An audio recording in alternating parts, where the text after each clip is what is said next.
गिरिडीह विधानसभा seat में इस बार चुनाव मुकाबले का है, टक्कर का है। एक तरफ जहां बीजेपी और जेएमएम के प्रत्याशी जोर लगा रहे हैं चुनाव जीतने के लिए, तो वहीं निर्दलीय चुनावी मैदान में आकर इस गिरिडीह सीट के चुनाव को और भी ज्यादा दिलचस्प बनाया है अनीशा सिन्हा ने। हमारे साथ निर्दलीय प्रत्याशी अनीशा सिन्हा हैं, उनसे बातचीत करेंगे। जागरूक जनता पार्टी की तरफ से ये चुनाव लड़ रही हैं। अनीशा जी, पहले तो ये बताइए कि पहला ये आपका एक्सपीरियंस है, पहली बार आप चुनावी मैदान में हैं, क्या कोई चुनौती है सामने? सबसे पहले तो आपके चैनल को बहुत बहुत शुक्रिया और हमारे गिरिडीह की जनता परिवार को मेरा प्रणाम, जोहार, आदाब। मेरा नाम अनीशा सिन्हा है, जागरूक जनता पार्टी की गिरिडीह विधानसभा की प्रत्याशी हैं और बहुत अच्छा लग रहा है कि सबसे पहली बात तो ये कहेंगे कि पूरी गिरिडीह की जनता का आशीर्वाद हमें भरपूर मिल रहा है। चुनौती की बात करें तो चुनौती हमें किसी से नहीं है, लेकिन कहें तो मुद्दे इतने हैं। जब हमारी मुलाकात अपने परिवार से हो रही है तो बहुत ऐसे लोग हैं, बहुत ऐसे परिवार है जो अपनी कठिनाइयों का जो सामना किए हैं उसको हमारे सामने रख रहे हैं। तो 5 साल में क्या हुआ ये जनता जान रही है, हम चाहते हैं उसको दूर करना। अनीशा जी, मेरा सवाल आपसे ये रहेगा, आपने मुद्दे की बात कही है तो आपका क्या मुद्दा होगा? चूंकि लगातार आप क्षेत्र में जा रही हैं, जनसंपर्क अभियान आप चला रही हैं, डोर टू डोर जो आपका कार्यक्रम है, हर एक लोगों के घर तक, उनके दरवाजे तक, उनके बीच जाकर उनकी समस्या को सुनना, क्या लग रहा है जब आप क्षेत्र में? जी, मुद्दे की बात करें तो शिक्षा, स्वास्थ्य और रोजगार, क्योंकि बच्चे अगर शिक्षित नहीं होंगे तो उनको रोजगार नहीं मिलेगा और बच्चे अगर शिक्षित रहेंगे तो कल दिन उनको पलायन होने से रोका जा सकता है। स्वास्थ्य की स्थिति बहुत ही नाजुक है। हमारे गिरिडीह क्षेत्र की बात करें तो अभी साल, 2 साल, 5 साल, क्योंकि एक विधायक का कार्यकाल 5 साल होता है। ये 5 साल को छोड़ दीजिए, इस 1-2 महीने में इतनी घटनाएं, जच्चा बच्चा का मरना, वो तो मर जाते हैं, वापस नहीं आते। कितना कठिन होता है, कितना उस परिवार को मतलब अंदर से कितना दुखी महसूस होता होगा जब जच्चा बच्चा दोनों मर जाता है। ये घटनाएं इस महीने से लगातार जो है 4-5 घटनाएं ऐसे सुनने को मिले। आखिर सरकार ऐसा हॉस्पिटल क्यों खोलने का ऑथराइज दी जब वहां पे सारा कुछ प्रोवाइड अगर जो होता है उसको सही ढंग से नहीं मिल पा रहा है, उसको स्वास्थ्य विभाग में जितनी सुविधा होने नहीं चाहिए, जब नहीं मिलता तो उस हॉस्पिटल को खोलने से रोका जाए, क्योंकि जो परिवार चला गया वो वापस नहीं आएगा। और ऐसी स्थिति में सोचिए उस परिवार पे क्या बीता है जब वो केस करते हैं, वो केस को खारिज कर दिया जाता है, उसके बाद भी दौड़ना पड़ता है, उसके बाद भी कोई सुनवाई नहीं होता है। तो वो जो चला गया वो तो लौट कर नहीं आएगा, लेकिन उसके बाद भी थाना में जाइए वही स्थिति, कहीं भी कोई सुनता नहीं है। तो उसके बाद भी अगर सुने तो मन को तसल्ली होगा कि चलो भाई उसको सजा मिला। सजा तो दूर की बात, कोई सुनना पसंद नहीं करते इस चीज को। दूसरी बात, रोजगार, महिलाओं को रोजगार, हम पुरुष के लिए भी सोचे हैं, लेकिन पहले हम चाहते हैं कि महिला को रोजगार मिले। महिला को रोजगार मिलेगा तो पुरुष जो घर के शौहर हैं, पति हैं, भाई है, वो ऑब्वियसली है कि मजबूत हो जाएंगे।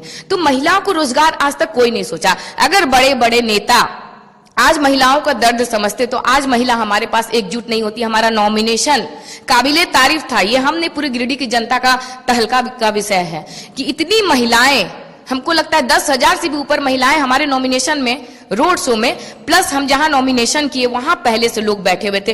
तो ये हमारा प्यार है। और हम ये बता दें कि हम 15 साल से लगातार समाज सेवा करते आ रहे हैं। बेटियों की शादी में मदद करना, घर बनाकर देना, क्योंकि घर बनाकर देना अभी अबुआ आवास, पीएम आवास, तो ये सब अभी भी हम जनसंपर्क किए लोगों से। जहां अबुआ आवास से देख रहे हैं उसका ढलाई रुका हुआ है। बहुत लोग बोले कि मैडम अबुआ आवास में हमको मिला है पर देखिए ढलाई रुक गया, बोलते हैं तो कहते हैं कि अब इतना मिल गया, बहुत मिल गया। तो ये सब सुनने को आ रहा, आखिर क्यों? 5 साल में क्या किया गया? ऐसा क्यों करते? पब्लिक को बरगलाने वाला काम, उसको फुसलाने वाला काम, ये सब रोकना चाहते हैं और इसको रोकेंगे। अगर जनता का प्यार हमें मिलता है तो यहाँ इसको रोकने का सबसे पहले काम करेंगे कि इस चीज से जो आज पैसा, दारू, मुर्गा बांटा जाता है, लोग को सिर्फ बुड़बक बनाया जा रहा है। हम भी पहले एक पब्लिक थे, हम भी बुड़बक बने। जब हमारी परेशानी थी तो कोई हमारा मदद नहीं किया।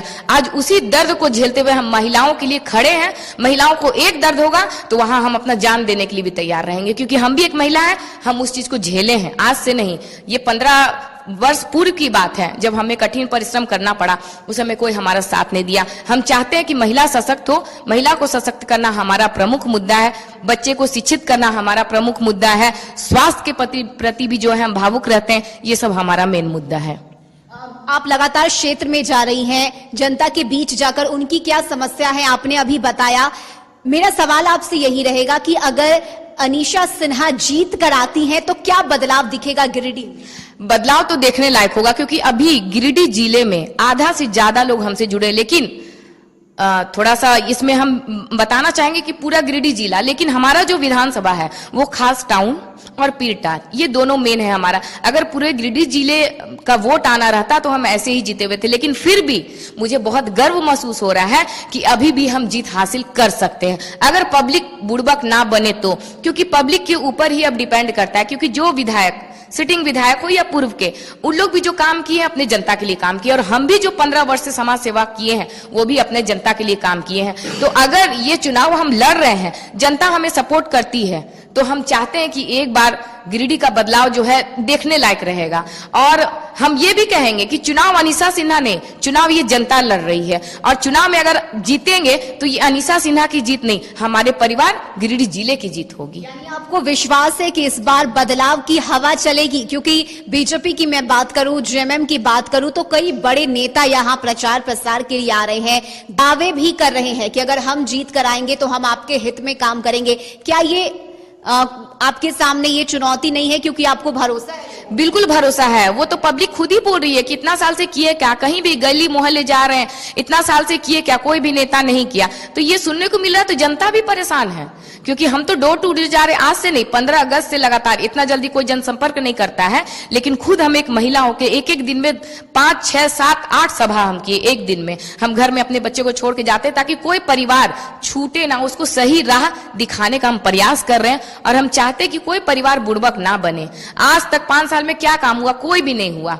सरकारी योजना, जल, बिजली, आपका नाला, सड़क, ये तो सब करते हैं, उसमें भी जनसंपर्क में देखने को मिल रहा है, सब बोल रहे हैं रोड अभी तक नहीं बना है, मैडम पानी की व्यवस्था नहीं है। तो सोचिए, हम एक आम प्रत्याशी और जो सिटिंग विधायक या पूर्व के जो है ब्रांडेड पार्टियां, उनके विरोध में हमारे सामने ये बात को रखा जा रहा है, लेकिन फिर भी लोग को इस तरह लोग जो है परेशान, पैसा, मुर्गा और दारू बांट के कर देते कि लोग जो उसमें भावुक आके सिर्फ वोट डालने का जो है उन लोग काम करते। लेकिन सोचिए, एक बार अगर 500 देते हैं तो एक दिन का 1825 दिन 5 साल में होता है, एक दिन का मात्र पैसे के अनुसार 28 पैसा मिलता है।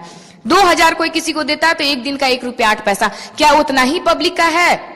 एक दिन का मतलब एक जो लेस का पैकेट आता है उसका भी दाम पब्लिक को नहीं दिया जा रहा एक दिन का। तो पब्लिक बुड़बक बन रही है, दारू पिलाया जाएगा, आज दारू पिला दिया वोट लेने के लिए, कल उसके दहलीज पे जाइए दारू पीकर तो भगाने वाला भी वही, तो पिलाने वाला भी वही है, भगाने वाला भी वही। तो क्यों हम उस इंसान को चुने? यहाँ मुस्लिम हिंदू की भी भेदभाव चल रही है। तो हम, मेरा जो विचार है, हम कहते हैं कि अगर मुस्लिम कोई अच्छा काम कर रहा है तो आप उन्हें वोट दीजिए, अगर कोई हिंदू अच्छा काम कर रहा है तो आप उन्हें वोट दीजिए।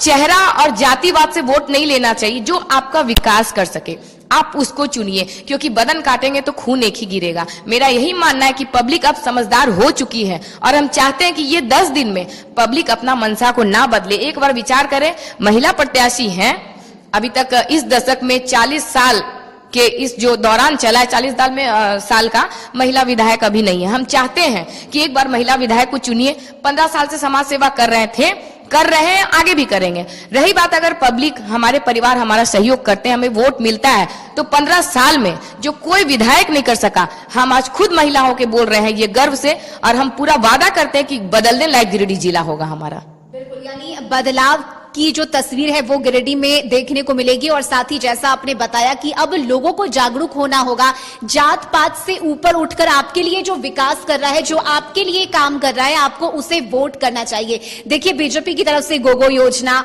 जेएमएम की तरफ से मैया सम्मान योजना, आपकी सरकार आपके द्वार, ये तमाम कार्यक्रम चलाए जा रहे हैं। ऐसे में अनीशा सिन्हा खुद को कहां पर देख रही है? हम बहुत अच्छी जगह पे पा रहे हैं, इसलिए कि मैया सम्मान योजना है। इतना दिन से कहां था मैया सम्मान योजना? वृद्धा पेंशन को रोककर आज मैया सम्मान योजना चलाया गया। उसमें भी आज मुझे सुनने को मिला, एक पब्लिक बोले कि हम लोग बुजुर्ग लोग कहाँ जाएंगे मैडम या बेटी, हम लोग को वृद्धा पेंशन रोक दिया गया। हम लोग इसलिए रोका गया, वही वृद्धा पेंशन को जो मैया सम्मान योजना में डाल दिया गया, वो भी अभी कुछ दिनों से बंद है।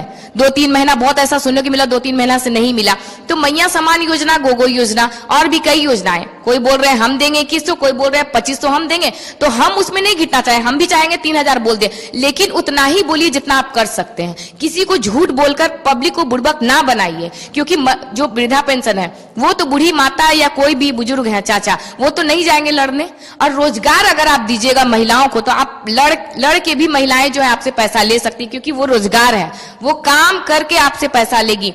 मैया समान योजना या गोगो योजना में अगर आपको नहीं मिलता है तो आप उससे लड़ नहीं सकते हैं, लड़कर आप उससे नहीं मांग सकते कि हमें मैया समान योजना नहीं मिला। अगर आप रोजगार देते हैं, यही आप रोजगार का काम करते तो जानते। ये जब इलेक्शन का टाइम आता है तो बड़े बड़े पार्टियों से अपना झोली जो 5 साल से भर के रखा है, उसको अगर कुछ बड़े पैमाने पे भी खर्च करेंगे ना, तो उसके लिए मात्र एक पैसे की बराबर है वो चीज। तो ये खैरात का बांटना हुआ। और जो पब्लिक को अगर रोजगार दे रहा है, अपने परिवार को जो रोजगार दे रहा है, तो वो लड़कर पैसा लेगी कि आपका 1 महीना हम काम किए, मुझे सैलरी चाहिए। ये चीज होना चाहिए। देना ही था तो 5 साल से रोजगार क्यों नहीं मिला? युवाओं को भी, युवा भी आज घर से बेघर है, वो क्यों बेघर है? उसको नहीं मिला रोजगार, तब ना अपने परिवार से दूर है। सोचिए उस परिवार में क्या बीतता होगा जिसका पति, शौहर, भाई आज अपने परिवार से दूर है। महिलाओं को सशक्त इसलिए कर रहे हैं कि महिला कुछ कमाएगी, रोजगार घर बैठे अगर अपने परिवार को वापस यहाँ बुला लेती है, दोनों मिलके कमाएंगे तो एक सुंदर परिवार का गठन होगा, आराम से परिवार चला सकते हैं। इस चीज के लिए हम फोकस कर रहे हैं। ये मानती हैं कि उनके चुनावी मैदान में आने से ये मुकाबला अब त्रिकोणीय हो गया? जी बिल्कुल, न्यूज में भी आया है त्रिकोणीय है, हम उसमें दिखे भी हैं। अब क्या ही बोलेंगे, क्योंकि हम तो सभी मीडिया बंधु जितने हमारे भाई लोग जितने भी हैं, सभी हमारा न्यूज जो है चलता है, इंटरव्यू लगातार हम देते हैं, और उसमें हमारा बहुत खुशी की बात है कि जनता हमें इस काबिल समझी। बहुत दिल से धन्यवाद देना चाहेंगे कि उस फोटो में हमारा भी एक फोटो है। कहीं ना कहीं हम पब्लिक के दिल में बसे हैं, परिवार के दिल में बसे हैं, लेकिन फिर वही बोलेंगे राजनीति है। राजनीति इतनी गंदी है, एक तो हिंदू मुस्लिम, दूसरा पैसा, मुर्गा, कुछ बड़े बड़े लालच। इस लालच को अगर रोक दिया जाए ना, तो पब्लिक सही इंसान को चुनेगी, क्योंकि राजनीति हमें करना नहीं, हमको विकास करना है। और जो विकास करने चाहेगा वो राजनीति बिल्कुल नहीं करेगा। तो हम यही चाहते हैं, हमको कुर्सी की आवश्यकता नहीं है, हम बस एक बार दिखाना चाहते हैं कि देखिए, कुर्सी को बचाए रखने के लिए आपको 5 साल मेहनत करना होगा। अगर आप 5 साल मेहनत नहीं किए तो अगली पार्टी के जैसा हमको भी गिना जाएगा। उस चीज को हम नहीं धरातल पर लाना चाहेंगे, क्योंकि हम 15 साल से जो समाज सेवा किए हैं उसको कोई खोना नहीं चाहेगा। जिससे मेरा दाल रोटी का शुरुआत हुआ, अगर हम पब्लिक अपने परिवार से झूठ बोलते हैं तो 15 साल का मेरा मेहनत खराब हो जाएगा। उसको हम खराब नहीं करना चाहते हैं, तो हम उतना ही बोल रहे हैं जितना हम कर सकेंगे। अगर मुझे शक्ति मिलती है, हमें मजबूती मिलेगा, राज्य सरकार में आएंगे तो हम पब्लिक के लिए क्या करेंगे वो हम दिल से बयां तो कर सकते हैं, लेकिन चीर के नहीं दिखा सकते हैं। और हम चाहते हैं कि पब्लिक का सपोर्ट हमें मिले, आशीर्वाद मिले। एक बार जो है हमें मौका दीजिए, महिला प्रत्याशी हैं, हम बहुत बहुत आपका धन्यवाद देना चाहेंगे कि आप हमें इस लायक अगर समझते हैं तो मेरा एक बार हमें मौका दीजिए। हम चाहते हैं कि मेरा परिवार हमसे भी ज्यादा मजबूत हो। बहुत शुक्रिया अनीशा सिन्हा आपका हमारे साथ बातचीत के लिए। तो ये हमारे साथ गिरिडीह से जागरूक जनता पार्टी की प्रत्याशी अनीशा सिन्हा थी, जिन्होंने अपनी जीत का दावा किया। साथ ही उन्होंने ये भी एक संदेश दिया है गिरिडीह की जनता को कि आपको जात पात से ऊपर उठकर वोट करना चाहिए। और साथ ही अनीशा सिन्हा ने महिला सशक्तिकरण की बात कही, रोजगार की बात इन्होंने कही है और एक मौका मांगा है जनता से। हालांकि पिछले 15 साल से अनीशा सिन्हा लगातार जनता के बीच जाकर उनके दुख दर्द को समझ रही हैं, उनके लिए काम कर रही हैं। लेकिन अगर अनीशा सिन्हा चुनाव जीतती हैं तो उनके लिए ये एक अच्छा मौका होगा, बड़ा मौका होगा, ताकि वो ज्यादा से ज्यादा लोगों के बीच में जाकर उनके हित में और उनके सपोर्ट में काम कर सके। और यही वजह है कि इस बार चुनावी मैदान में उतरने का फैसला अनीशा सिन्हा ने लिया है। कैमरामैन प्रदीप के साथ मैं रश्मि श्रीवास्तव, कशिश न्यूज, गिरिडीह।